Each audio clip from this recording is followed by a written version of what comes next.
Hi hello எல்லாருக்கும் வணக்கம். எல்லோரும் எப்படி இருக்கீங்க? நல்லா இருப்பீங்க நம்புகிறேன். இன்றைக்கி நம்ம பார்க்க போகிற வீடியோஸ் வந்துட்டு ரத்த காட்டேரி தெய்வத்துக்கு படைச்ச படையல்லேருந்து எடுத்து சாப்பிட்ட 2 வாலிபர்களுக்கு நடந்த சம்பவங்களை பற்றி தான் இன்றைக்கி நம்ம பார்க்க போகிறோம். அதில் ஒரு பையன் பேர் வந்து தாஸ், இன்னொரு பையன் பேர் வந்து அலெக்ஸ். 2 பேரும் தண்ணி அடிக்கிறதுக்காக ஒரு இடத்த தேடியிருக்காங்க. ஆள் நடமாட்டம் இல்லாத இடத்த தேடியிருக்காங்க. ஊருக்கு பக்கத்தில் இருக்க மாந்தோப்புக்கு போயிடலாம் அப்படின்னு அலெக்ஸ் சொல்லியிருக்கான். அலெக்ஸ் சொன்ன உடனே தாஸ் வந்துட்டு சரி வண்டியில் உட்கார போகலாம் அப்படின்னு சொல்லிட்டு அங்கே போயிட்டு தண்ணி அடிக்கிறதுக்கு எல்லாத்தையும் எடுத்து வச்சுருக்காங்க. எடுத்து வச்சுட்டு பாதி சரக்கும் அடிச்சிட்டாங்க. அதுக்கப்புறமா தாஸ்க்கு வந்துட்டு சைடிஷ் வந்து பத்தலை, அதனால் எனக்கு இன்னும் தேவைப்படுதுடா அப்படின்னு சொல்லிட்டு இருக்கான். அதே போல் ஒரு மாதிரி சிக்கன் ஸ்மெல் வருதுடா அப்படின்னு சொல்லியிருக்காங்க. அதுக்கு அலெக்ஸ் வந்துட்டு சும்மா புலம்பாத பெசாட்டு படு அப்படின்னு சொல்லியிருக்கான். ஆனால் தாஸ் வந்துட்டு அதை மீறியும் அந்த இடத்துல வந்து ஒரு 10 ஸ்டெப்பை எஞ்சி நடந்து போயிருக்காங்க. நடந்து போய் பார்க்கக்குள்ள இந்த இடத்துல தான் ஸ்மெல் வருது, எனக்கு இந்த இடத்த சுற்றி பாரு நல்லா இதெல்லாம் இருக்கான்னு அப்படி சொல்லி தாஸ் சொல்கிறாரு. அதுக்கு அலெக்ஸ் வந்துட்டு ஃபோனில் டார்ச் லைட் எடுத்து அடித்து பார்க்குறாரு. பார்த்தா அந்த இடத்துல ஒரு வாழை இலையில் படையல் படைச்சிருக்காங்க. ஆமாம் மச்சி, இங்கே பாடுறா, இங்கே தான்டா படையல் இருக்குடா, நிறையா கறி இருக்குடா, வகை வகையா அப்படின்னு சொல்லி அலெக்ஸ் சொல்ல தாஸ் வந்துட்டு ஆர்வ கோளாறில் டக்குன்னு ஒன்று எடுத்து வாயில் வச்சிடுறாரு. சாப்பிட்டுட்டு செம்மையாக இருக்குடா, நீ ஒன்று சாப்பிட்றா அப்படி சொல்லி அவர்கிட்ட சொல்கிறாரு. உடனே அலெக்ஸும் அதை வந்து பெருசுப்படுத்தாமல் டக்குன்னு எடுத்து சாப்பிட்றாங்க. அவங்க 2 பேருமே அந்த படையல்லேருந்து அந்த கறி எடுத்து வாயில் வச்சு மென்ன உடனேவும் குலவை சவுண்டு கேட்டுருக்கு. அதாவது பொங்கல் பொங்கும்போது குலவை போடுவாங்கல்ல, அந்த சவுண்டு கேட்டிருக்கு அந்த மாந்தோப்புக்குள்ளே. இந்த பசங்க வந்து பயந்துட்டாங்க. யாருமே இல்லாத ஆள் நடமாட்டமே இல்லாத இடம் தானே இங்கே வந்தோம், இங்கே என்ன குலவ சத்தம் கேட்குது அப்படி சொல்லிட்டு தாஸ் சொல்ல அலெக்ஸுக்கு வந்து ஒரு மாதிரி பயம் வந்துருச்சு. மச்சி நம்ம கிளம்பலாண்டா, எனக்கு ஒரு மாதிரி பயமாக இருக்குடா, பதட்டமாக இருக்குடா அப்படின்னோடனே தாஸ் வந்துட்டு சரி வா போகலாம் அப்படின்னு சொல்லிட்டு அந்த இலையில இருந்த அந்த கறிகள் சாப்பாடுகள் எல்லாத்தையும் காலி பண்ணிட்டு தான் 2 பேருமே கிளம்பி போயிருக்காங்க. தாஸோட ஏரியா வந்துட்டு ஊருக்கு அந்த மாந்தோப்புக்கு ஒதுக்குப்புறத்தில் இருக்கிற அந்த ஊர் தான் தாஸோட ஏரியா. அலெக்ஸோட ஏரியா வந்துட்டு தாசூர்லேருந்து 2 கிலோமீட்டர் தள்ளி போகணும். தாஸ் வந்து பைக் வச்சுருக்கனால வந்துட்டு தாஸ் வீட்டு வரையும் தான் அலெக்ஸை வந்து ட்ராப் பண்ணுறாங்க. அதுக்கப்புறம் வந்து அலெக்ஸ் வந்து சைக்கிளில் தான் வந்திருக்காரு. சைக்கிள் எடுத்துகிட்டு அவரோட வீட்டை நோக்கி போயிட்டு இருக்கும்போது ஒரு 50 ஸ்டெப்பு போயிருப்பாங்க. அதுக்கப்புறமா ஒரு குட்டி குழந்தை பட்டுப்பாவோட சட்டை போட்டு தலையில் அடிபட்டு ரத்தம் ஒழுகுனா எப்படி இருக்குமோ அந்த ரத்தத்தோட கேட்குது. மாமா என்னை வந்து எங்கள் பாட்டி வீட்டில் விடுறீங்களா, எங்கள் பாட்டி வீடு இங்கே தான் இருக்குது அப்படி சொல்லுது. அதுக்கு அலெக்ஸ் கேட்குறான், என்னப்பா குட்டி பிள்ளையா இருக்க, இப்படிலாம் தனியாக வரக்கூடாது நைட் நேரத்தில், உங்கள் அம்மா அப்பா எங்கே இருக்காங்க சொல்லு, நான் போய் விட்டுட்டு போகிறேன் அப்படின்னு சொல்லவும், இல்லை எனக்கு அம்மா அப்பா கிட்டலாம் வேணாம், அம்மாவும் அப்பாவும் சண்டை போடுறாங்க, நான் பாட்டி வீட்டுக்கு தான் போகணும் அப்படி சொல்லி அந்த குழந்தை சொல்லுது. அலெக்ஸும் அதை நம்பி தன்னோட சைக்கிளில் பின்னாடி உட்கார வச்சுட்டு வண்டியை இப்படின்னு பெடல் போடுறாரு. போட்டு கொஞ்சம் தூரம் தள்ளி போகவும் அந்த குழந்தையோட சத்தமே இல்லை. வெயிட்லெஸ்ஸாக இருக்குது. உடனே திரும்பி பார்த்தாங்கன்னு பார்த்தா அந்த இடத்துல வந்து அந்த குழந்தை இல்லை சைக்கிளில். இந்த இடத்துல தானே இருந்தது, இங்கே தானே உட்கார வச்சோம், நம்ம தானே தூக்கி உட்கார வச்சோம், காணமே அப்படி சொல்லிட்டு அலெக்ஸ் வந்து குழம்புறாரு.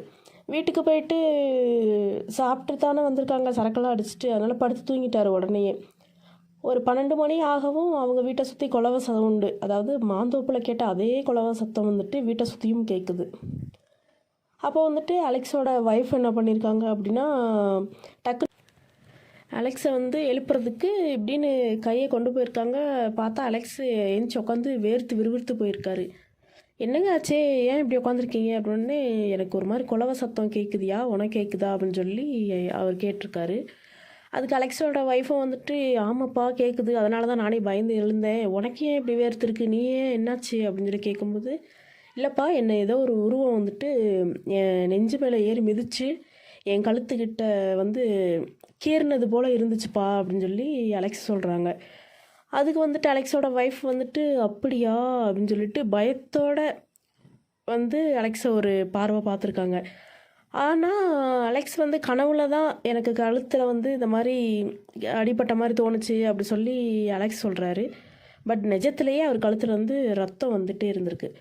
இதை பார்த்த ஒய்ஃப் வந்து என்ன பண்ணுறாங்க அப்படின்னா, நைட் டைமில் வந்துட்டு அவங்க வந்து யாரை கூப்பிட முடியும், அதனால் அவங்க என்ன பண்ணியிருக்காங்க, மஞ்சள் வச்சு கழுத்தில் அழுத்தி இது பண்ணியிருக்காங்க.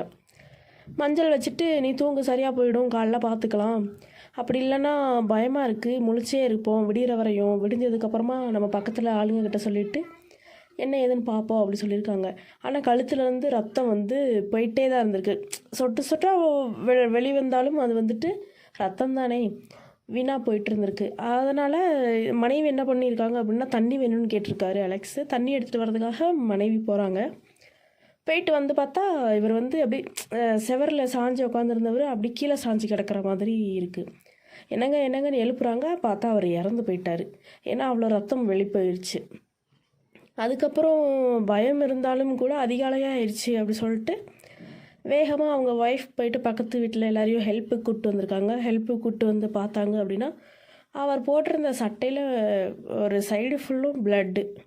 அந்தளவுக்கு அவருக்கு பிளட் வெளியே. இதுக்கப்புறம் அலெக்ஸுக்கான சீமை சடங்குகள்லாம் பண்ணி முடித்ததுக்கப்புறம் தாஸ்க்கு வந்து நியூஸ் போகுது, இந்த மாதிரி உன் நண்பன் அலெக்ஸ் இறந்து போயிட்டான் அப்படின்ட்டு. உடனே தாஸ் என்ன பண்ணியிருக்கான், வண்டி எடுத்துகிட்டு அலெக்ஸோட வீட்டுக்கு வந்திருக்கான். அலெக்ஸோட ஒய்ஃப் வந்துட்டு தாஸை கட்டி பிடிச்சி ஓன்னு அழுக, அண்ணே உன் நண்பன் என்னை விட்டு போயிட்டான் பாருண்ணே, அனாதையாக நிற்கிறேன் அப்படின்னு சொல்லி அழுதுருக்காங்க. அழுத உடனே என்னென்ன நடந்துச்சு, என்னம்மா ஆச்சு அப்படின்னு அவங்க கேட்டப்போ இவங்க வந்து தாஸை கொஸ்டின் கேட்குறாங்க, என்னென்ன நடந்துச்சு அப்படின்னு. உடனே தாஸ் வந்துட்டு நாங்கள் இந்த மாதிரி தண்ணி அடிக்க போனோம், அந்த இடத்துல வந்துட்டு படையல் இருந்துச்சு, அதிலேருந்து எடுத்து சாப்பிட்டோம், ஒரு குலவ சத்தமும் கேட்டுச்சுமா அப்படின்னு சொல்லி தாஸ் சொல்கிறாரு. அப்போ வந்துட்டு அலெக்ஸோட ஒய்ஃபும் சொல்கிறாங்க, ஆமாண்ணே நைட்டு வந்துட்டு கரெக்டாக 12 மணிக்கு இந்த குலவ சத்தம் வீட்டை சுற்றி கேட்டுச்சு. இவர் கூட சொன்னார், என் மேலே ஏதோ ஒரு உருவம் வந்து போட்டு அழுத்துது, கழுத்துக்கிட்ட வந்து கீறி இருக்குன்னு சொன்னாருன்னே, கழுத்துலேருந்து ரத்தமாக வந்தது, நான் தான் அசால்ட்டாக விட்டுட்டேனே, மஞ்சள் வச்சா சரியாக போயிடும்னு சொல்லிட்டு கடைசியில் இப்படி அவரே இல்லாமல் போயிடுவார்னு நினச்சி கூட பார்க்கலனே அப்படி சொல்லி அழுதுருக்காங்க. இதில் பயந்து போன தாஸ் என்ன பண்ணியிருக்காரு அப்படின்னா, அலெக்ஸுக்கு நடந்த அதே டைமில் தாஸ்க்குமே இந்த இது வந்து நடந்திருக்கு. அதாவது தாஸ் வீட்டில் வந்து ஒரு வளர்ப்பு நாய் வளர்க்குறாங்க. இந்த உருவம் வந்துட்டு வீட்டை சுற்றி குலவை சவுண்டு கேட்கும்போது அந்த உருவம் வந்து அந்த நாயோட கண்ணுக்கு தெரிஞ்சிருக்கு. ஸோ அந்த நாய் வந்து விடாது கத்திக்கிட்டே இருந்திருக்கு. தாஸ் வந்து தான் வீட்டுக்குள்ளே தூங்குவார், அவங்க அப்பா வந்து வாசலில் தூங்குவாராம். அப்போ அந்த சத்தம் அவருக்கும் கேட்டிருக்கு. தாஸ் வந்துட்டு முழிச்சு இந்த சத்தம் நமக்கு மட்டும்தான் கேட்குதா இல்லை வெளியில் இருக்க அப்பாவுக்கும் கேட்குதா அப்படின்னு சொல்லிட்டு லைட்டாக இப்படி எட்டி பார்த்துருக்காரு. பார்த்தா அவங்க அப்பாவும் எஞ்சி நின்று சுற்றி சுற்றி பார்த்துட்ருக்காங்க, எந்த பக்கம் சத்தம் வருது அப்படின்னு. தாஸோட வீட்டு நாய் வந்துட்டு அவங்க வீட்டில் அரளி செடி இருக்குது. அந்த செடிக்கு பக்கத்தில் நின்று தான் தாஸோட நாய் வந்து கத்தி குலைச்சிட்ருக்குது. உடனே தாஸோட அப்பா வந்து ஒரு மாதிரி பதட்டமாயிட்டார். தாஸ் வந்து வீட்டுக்குள்ளாரேருந்து வெளில வந்துட்டு, அப்பா போகாதீங்க, இங்கிட்டு வாங்கப்பா, ஏதோ நடக்க போகுதுன்னு தோணுதுப்பா அப்படி சொல்லிட்டு தாஸ் கத்துறாரு. தாஸோட அப்பா நின்று பார்க்குறாரு, அந்த நாய் வந்து ஏதோ ஒரு ஆள்கிட்ட சண்டை போடுற மாதிரி பயங்கரமாக சீறி சண்டை போட்டுகிட்டே இருக்குதாம். ஒரு கட்டத்துக்கு மேலே பார்த்தா அந்த நாய் வந்துட்டு அப்படியே ஒரு மாதிரி அப்படின்னு பண்ணிட்டு சண்டையெல்லாம் முடிஞ்சதுக்கப்புறம் சாஞ்சிருச்சான். வேகமாக தாஸோட அப்பாவும் போய் பார்க்குறாங்க, அந்த நாய் வந்து இறந்து போயிடுச்சு. அப்போ வந்துட்டு தாஸ்க்கு பயம் வந்துருச்சு, தாஸோட அப்பாவுக்கும் பயம் வந்துருச்சு. 2 பேரும் என்ன பண்ணுறாங்க அப்படின்னா மறுநாள் வெள்ளனையவும் கோயிலுக்கு கிளம்பி போய் அவங்க குலசாமி கோயிலில் போய் பார்க்குறாங்க. அங்கே போய் பார்த்தா அங்கே உள்ள பூசாரி வந்துட்டு அங்கே நில்லு அப்படின்றாங்க. என்னங்க சாமி, எப்பயும் உள்ளே வர சொல்லுவீங்களே, வந்தாலும் ஒன்றும் சொல்ல மாட்டீங்களே, இப்போ என்ன இங்கே நிற்க சொல்கிறீங்க என் பிள்ளைய அப்படி சொல்லி அவர் கேட்டிருக்காரு அந்த அப்பா. அதுக்கு வந்துட்டு அந்த உள்ளே இருக்க பூசாரி சொல்லியிருக்காங்க, உன் பையன் வந்து பண்ணக்கூடாத தப்பை பண்ணிட்டான், அந்த அந்த ஆக்ரோஷ தெய்வத்துக்கு இவன் வந்து கண்டிப்பாக பலியாவான், இதை வந்து யாருனாலையும் மாற்ற முடியாது அப்படி சொல்லிட்டாங்க. உடனே தாஸோட அப்பா அழுதுகிட்டேவும் அவங்க காலில் விழுந்து கெஞ்சுறாங்க, நீ தான் எப்படியாவது என் பிள்ளைய காப்பாற்றணும், எனக்கு ஒரு பிள்ளை தான் இருக்குது, என் பிள்ளையோட நண்பனும் இறந்து போயிட்டான், அவனை நாங்கள் முன்னாடியே தெரிஞ்சிருந்தால் நான் காப்பாற்றிருப்பேன் அப்படி சொல்லி அவங்க அப்பா சொல்லி அழுதுருக்காரு. இப்போ என் பிள்ளையவாது காப்பாற்றி கொடு அப்படி சொல்லி கேட்டு அழுதுருக்காரு. அதுக்கு அந்த பூசாரி வந்துட்டு என்னால் ஒன்றும் செய்ய முடியாது அப்படி சொல்லிட்டு உள்ளே போயிட்டாங்களாம். திரும்ப ஒரு 10 நிமிஷம் கழித்து வந்து உள்ளே வாங்க அப்படி சொல்லியிருக்காங்க. உள்ளே போனதுக்கப்புறமா நான் சொல்கிறத வந்து நீங்கள் செய்கிறதுக்கு பயந்தீங்க அப்படின்னா உங்கள் பிள்ளையோட உயிரை காப்பாற்ற முடியாது, பயப்படாமல் நான் சொல்கிறத செஞ்சிட்டிங்க அப்படின்னா உங்கள் பிள்ளையோட உயிரை காப்பாற்றிடலாம் அப்படின்றாங்க. நீங்கள் சொல்லுங்கய்யா, எதாக இருந்தாலும் நான் பார்க்குறேன் அப்படி சொல்கிறாரு அவங்க அப்பா. அந்த பையன் எங்கே போய் அந்த படையல் படைச்சதை எங்கே எடுத்து சாப்பிட்டானோ அதே இடத்துக்கு ராத்திரி 12 மணிக்கு போயிட்டு அதே வாழை இலையை விரித்து படையெல்லாம் ரெடி பண்ணிவிட்டு இளநீ இருக்கும்ல, இளநியை வந்துட்டு அந்த சீவி விடுவோம்ல, சீவி விட்டுட்டு அந்த இதில் இளநீ பாதி தண்ணியை சாய்ச்சிடணும். அதுக்கப்புறம் கத்தி எடுத்து தாஸோட கையில் ஒரு இடத்துல கீறி அதுலேருந்து வர்ற ரத்தத்தை அந்த இளநீர் இருக்குல்ல, இளநீ அந்த கூடு அதுக்குள்ளார விளற மாதிரி வைக்கணுமா. அந்த இளநீ தண்ணியில் போயிட்டு அந்த ரத்தம் கலக்கக்குள்ளே அந்த தெய்வத்துக்கு அந்த இளநீ ஃபுல்லுமே தாஸோட ரத்தம் தான் இருக்குது அப்படின்னு சொல்லிட்டு நினச்சிக்குமா. அப்போ அந்த பூசாரி இன்னொரு விஷயத்தையும் சொல்லியிருக்காரு. அந்த இடத்துல அந்த படையல் பண்ணுற டைமில் அதே குலவை சவுண்டு கேட்கும். அதே போல் அந்த தெய்வம் அங்கே நிற்கும். அது கண் முன்னே நின்னாலும் அதை பார்த்து துளி கூட பயம் இருக்கக்கூடாது. உங்களுக்கு நீங்கள் பயந்துட்டீங்கன்னு தெரிஞ்சுது அப்படின்னா உங்களை அந்த இடத்துல அடிச்சுட்டு உங்கள் ரத்தத்தையும் முறிஞ்சு குளிச்சுட்டு போயிட்டே இருக்கும் அப்படின்னு சொல்லி அந்த பூசாரி சொல்கிறாரு. அதுக்கப்புறம் தாஸோட அப்பா சரிங்க ஐயா, கண்டிப்பாக நான் இதை பண்ணிடுறேன் அப்படி சொல்லியிருக்காங்க.